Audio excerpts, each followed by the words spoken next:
Meus irmãos, esse período histórico do texto de Marcos 10:46 é bastante peculiar para nós e conhecido também, né? Nós conhecemos bastante esse texto. Mas quando nós nos debruçamos atentamente a esses versículos e nós meditamos neles com bastante cautela, nós percebemos tesouros aqui. A fama de Jesus naquela época, a notícia dos milagres que Jesus fazia, já era espalhada por toda aquela região. Todos conheciam sobre Jesus. Todos haviam ouvido falar sobre o Nazareno, naquela altura da história. Pessoas comentavam sobre as curas dos cegos, pessoas comentavam sobre as curas de paralíticos, de leprosos e até de ressurreição de mortos. E como Jericó é a realidade geográfica aqui desse texto que nós analisamos, é importante que a gente entenda a especificidade dessa cidade. Jericó era uma cidade muito movimentada, uma grande cidade. Uma cidade construída por Herodes o Grande, né? Quem nunca ouviu falar sobre Herodes? Palácios, lugares maravilhosos, com águas termais, piscinas maravilhosas.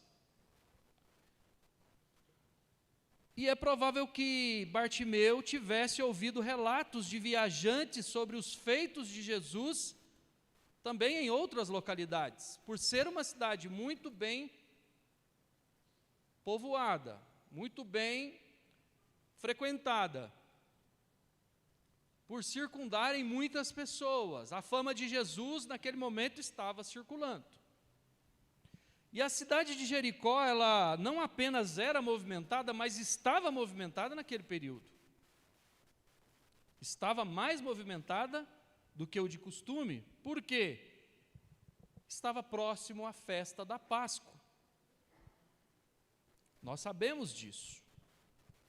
E Jericó, por ser a última cidade a caminho de Jerusalém, cerca de aproximadamente 25 quilômetros até Jerusalém, estava cheio de peregrinos que a utilizava para reabastecer as suas energias, encher os seus odres de água, encher ali os seus animais com comida, para continuar a jornada até Jerusalém.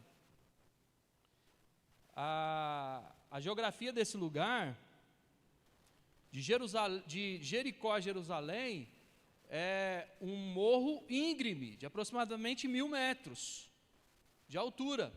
Então vejam, as pessoas cansadas precisavam trilhar aquele caminho, e Jericó era o lugar de reabastecimento.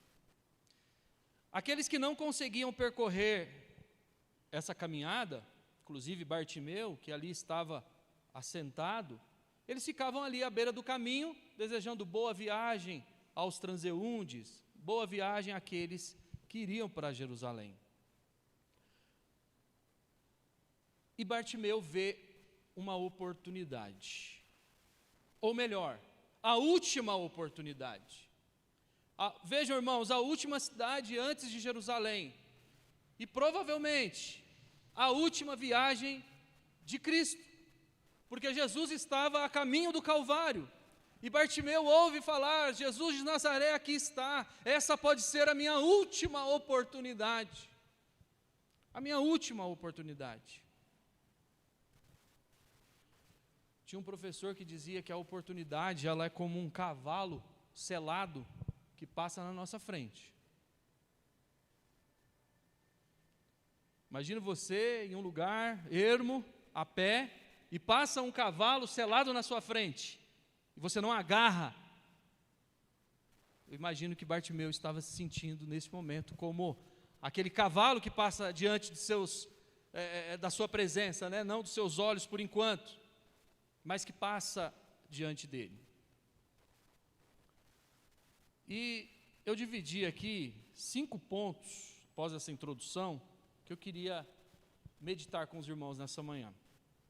O primeiro deles se encontra em Marcos 10, aí no versículo 47, diz assim: e ouvindo que era Jesus, o Nazareno, pôs-se a clamar: Jesus, filho de Davi,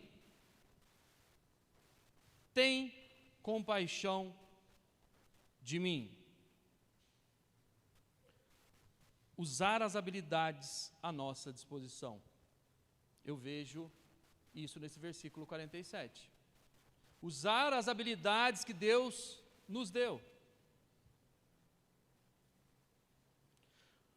O cego usou os demais sentidos que ele tinha para falar com o mestre. Ele não enxergava, mas ele podia falar.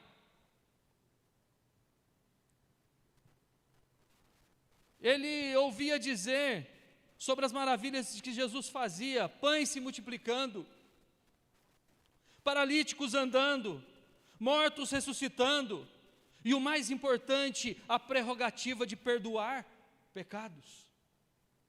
Está passando por mim, aqui próximo de mim, aquele que pode perdoar os meus pecados, que pode tirar a cegueira do meu coração.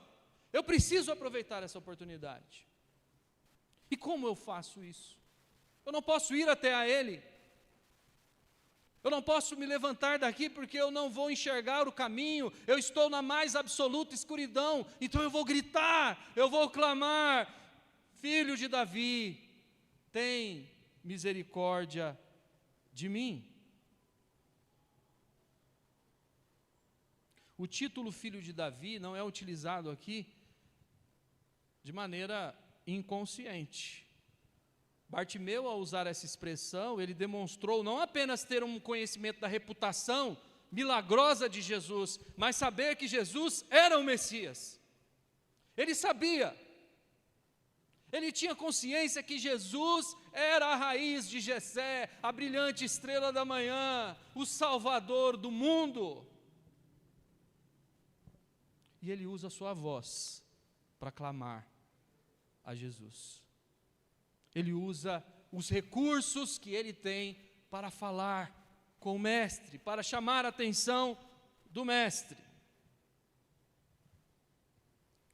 Você se encontra assim, muitas vezes com poucas habilidades para clamar a Deus, com poucas capacitações para falar com Ele, mas o que você tem feito com esse pouco que Deus te dá? Você tem perdido as esperanças? Você tem ficado prostrado, deitado, caído, sem agir, sem ação, apático? Jesus está passando por você. Qual a sua atitude? Qual a sua atitude? O que devemos fazer diante da presença do Mestre? Bartimeu, ele enxergou mais do que os sacerdotes. Sendo cego, Bartimeu, ele enxergou mais do que os escribas e os fariseus, que atribuía os milagres que Jesus fazia a demônios.